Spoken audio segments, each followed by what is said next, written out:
Coby White had himself a career night last night, and man, was it an outstanding performance versus the Orlando Magic. And on today's episode, I want to let you all know Coby White on attack mode is what's needed for the final few games and the final push of the rest of this season. And Josh Giddey keeping it a buck. He thinking about them dollars. Y'all know we gonna talk about it all and break it down, but you gotta hear the music first.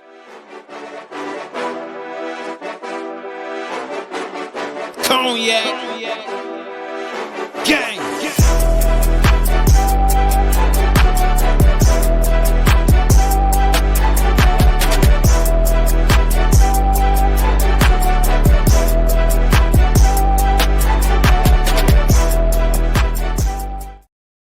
Shy Bulls Podcast with the Cognac Boys. I'm Cognac Boy Bobby, and I'm holding it down on today's daily episode. If you're tuned in with me today, make sure you hit that like button, subscribe to the channel, and hit that notification bell as well. Now, yesterday we were in for an exciting treat when the Chicago Bulls edged out a victory versus the Orlando Magic in what was a back and forth affair. And then the Chicago Bulls looked like they was about to let go the rope. And then Coby White turned into Froby White and went berserk and got himself a career high, had himself a career night with 44 points, 5 rebounds, went 16-28 from the field for 57% shooting, and then 46% shooting from the three, and what was an exciting night for Coby White. Coby White, these last few games has been on attack mode, and this is what Bulls fans around Bulls Nations have been calling for a very long time, to be quite frank with you, the damn entire season. We know Coby White can do more of this. It's always been, can you be consistently good enough throughout the duration of the season? We know Coby White numbers look all right for the entirety of the season, especially what he's been able to do. You know what I'm saying? It's with his role constantly changing with the Chicago Bulls. And now you just looking like, hey, the Chicago Bulls, they just got a few games left for this season. And you want Coby White to go out there and have a lasting impression before this season comes to an end. Now, I know that some people is going to be like, well, what kind of push are you talking about for the end of the season? Well, I'm going to keep it quite frank with you. It seems like the Chicago Bulls are stuck in that 10th seed. It don't matter how many games they lose. It don't matter what we try to say is going to be a part of the tank. I think at right now, we just need to come to the conclusion that the Bulls ain't about to out-lose guys, teams in the Eastern Conference like the 76ers, like the Brooklyn Nets, especially when you consider those games that are coming up on the Chicago Bulls docket moving forward. Saturday, we kick that thing. The next game is versus the Miami Heat. We visit the Pacers again. Then we got a game versus Brooklyn, Houston, Utah, Phoenix, Sacramento in those next few games. So it's going to be some winnable games in there. It's going to be some challenging games in there. It's going to be an interesting game coming up here in a couple weeks versus those Los Angeles Lakers. And as a fan of basketball, I'm just like, hey, that's going to be very, very exciting. And what this Chicago Bulls team has showed me is that they're going to go out there and compete, whether we like it or not.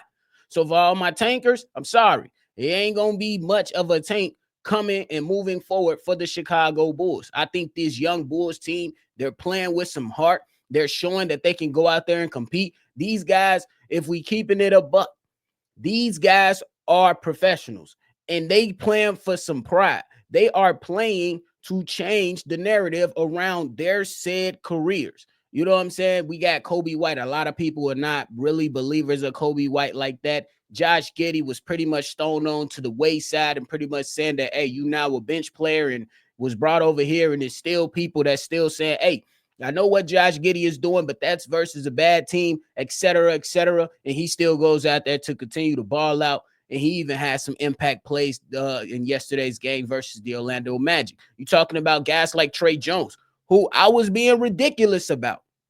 I was being petty as hell. But Trey Jones is very, very impressive And I think he's edging closer and closer to possibly making a return for this Chicago Bulls team next season. I think that when you look at what he's done since after the All-Star break, it's not going to be all cute and look all beautiful if you're just looking at the stat sheet. But if you take some time to watch the game, you see that Trey Jones has some type of impact that the Chicago Bulls could absolutely utilize, especially with his on-ball defense. You're talking about how he's able to attack the basket and finish around the basket. He hit a couple threes in the game versus the Orlando Magic and played some key minutes for the Chicago Bulls. So all those things considered, it still rounds back up to Coby White for me, because in his last few games, we talking about the Orlando Magic games where my man dropped his career high of 44 versus the Cavs 25, Indiana 26, even though 20 came in the first half and 6 was in the second half. Toronto 24 points, and the Los Angeles Clippers, he only had 19.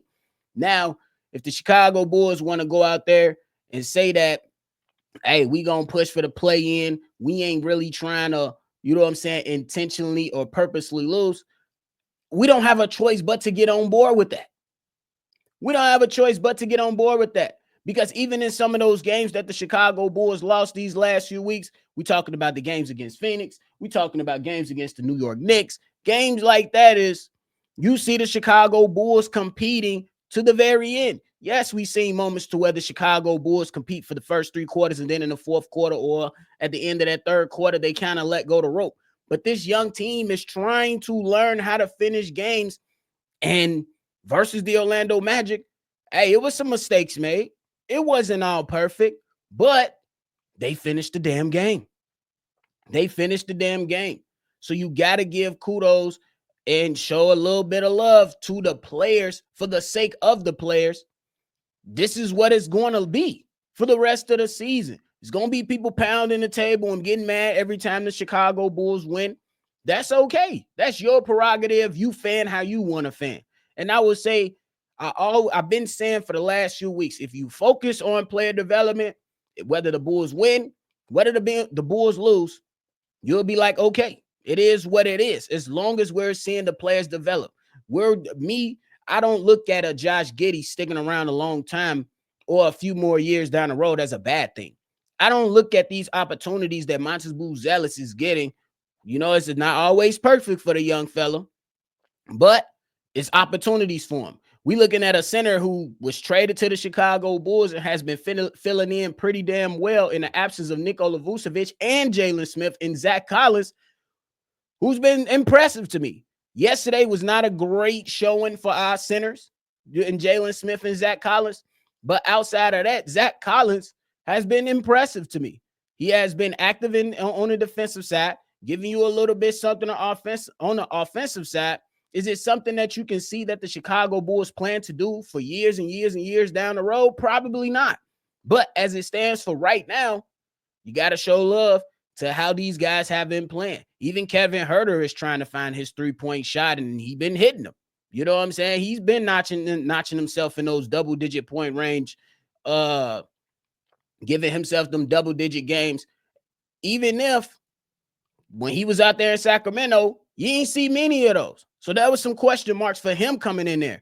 And that's why I'd say, like, even though most people want to tank, players got to agree to do that shit too. And if I'm a competitor, there's no coach that's going to come and tell me, hey, you have to purposely lose. No, I can't rock with that. That's just me personally. Now, NBA players, they could see it another way. And I will say, if the Chicago Bulls wanted to force the tank a little bit more, you should have traded away some more of your players. Because you got young guys on this team with years of experience. These are not 1 year, 2 year players. These are guys that have been around for 3, 4, 5 years. We're talking about the Josh Giddeys, Coby White, Ayo Dosunmu, who's now injured, Zach Collins, Kevin Huerter. These guys have been around the league for some time now. You can't just expect them not to try to come out there and be professional and play good basketball. And that's pretty much what we've been getting. Has it been winning basketball? Not always, but it's been some good moments from this young team that you have to say, hey, I like what they doing. And if you don't want to keep it a buck, that's you.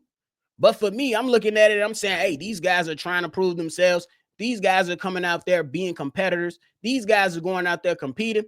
I got to show kudos to that. We ask for good basketball. Now that sometime we're getting it. No, it's not always the best result, but we can't sit there and just say, oh my God, what are the Bulls are doing? I tell you this, it's too late to tank. It's too late to tank. If you really wanted to focus on the tank and focus on getting a higher draft pick at the start of the season, there should have been no Zach LaVine, no Nikola Vucevic, and quite honestly, no Lonzo Ball.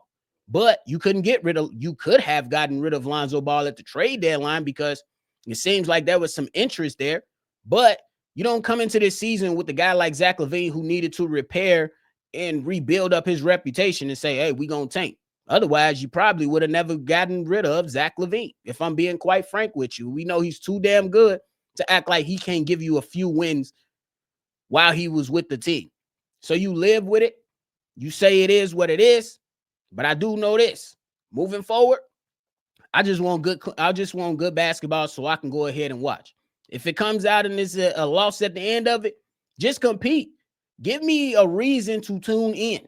Give me a reason to stick around. I don't want to come out there and just watch, you know what I'm saying, a team just fold for the game. And we can't expect those players to go out there and do that. We can't expect said players to go out there and do that. And if people are going to sit there and act like these players are going to do that, y'all not listening. You're not listening. Billy Donovan is he's keep telling us, I'm not purposely trying to lose these games. That's it. You can't sit there and say, let's tank when AK was like, dawg, we trying to push for the play-in and see if we can get in the playoffs. Look, I know if the Bulls, let's just say for the sake of discussion, if they do make the playoffs and they go against the Cavs in the first round, we know it's going to be a whooping. We do. It's going to be a whooping. Maybe a gentleman's sweep. Maybe. But more likely a sweep. But is that something that we can discuss further on and say that might be good for the sake of the young team to get some of that playoff experience to where you can go into the draft and you get slotted wherever you're going to get slotted and then you continue to add on to the team? Because I know the track record of AK. I know the track record of the front office. It ain't too many moves that you can say, all right, the Bulls are absolutely going to do this. No, you don't know what the Chicago Bulls are going to do. Neither of us do. So just allow the season to play out. Allow it to be what it's going to be. And then we continue to push on. Now, before we get up out of here, we got to talk about Josh Giddey thinking about this contract. Now, after the game, my man was asked, hey, man, you thinking about that contract? Josh Giddey said, I'd be lying to you if I say I wasn't. And I ain't mad at him. I should be thinking about how well I should be playing so I can go get my bag. What do you mean? I want this 30 M's. I want to push the note up. I came to y'all, said I want a $30 million average. Y'all gave Jalen Suggs 30 mil. I want my 30 mil. Josh Giddey is still playing basketball right now.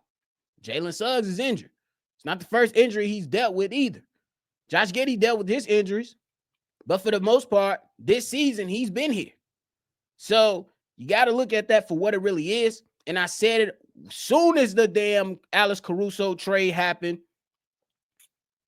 That trade signals that the Chicago Bulls have the intentions of keeping Josh Giddey around long term, especially if you don't get no draft picks around it. So for my people we shouldn't give Josh Giddey this, and this. You ain't the one that's paying him. You ain't the one that's out there playing and looking at it and trying to see if you can map out a vision moving forward for the Chicago Bulls. And I say it's really, really interesting because it seemed like you can keep guys around like a Trey Jones. You can keep guys around like a Josh Giddey, a Coby White, and a Montes Buzelis. There are some pieces that you could absolutely go out there and move to kind of remove the clutter of guards that's around. But it's going to be some interesting things taking place here as we continue to move forward towards the end of the season. We do have weeks left, but this is just what it is. And for the people that's going to be ticked off about the Chicago Bulls paying players like this, hey, I'm going to say this. If P. Will got 18, you better expect Josh Giddey to not settle for anything less than that. In his production, he's like, hey, look at my numbers versus P. Will. Look at my numbers versus Jalen Suggs. And some of these other guys that got paid that bag. Josh Giddey getting paid, y'all. I don't necessarily know if it's going to be more than 30 mil. But you can expect Josh Giddey is going to get paid, and he's going to be sticking around for a little while longer And I would say probably on a 4-year deal. Get ready. So if you up in arms about it, you don't necessarily like it, that's cool. That's your business. But I'm just looking at it for what it really is. These Chicago Bulls look like they are accepting, hey, we just gonna be locked in at that 10 spot. Why not go out there and compete and get prepared for Josh Giddey to get the bag? It's really that simple.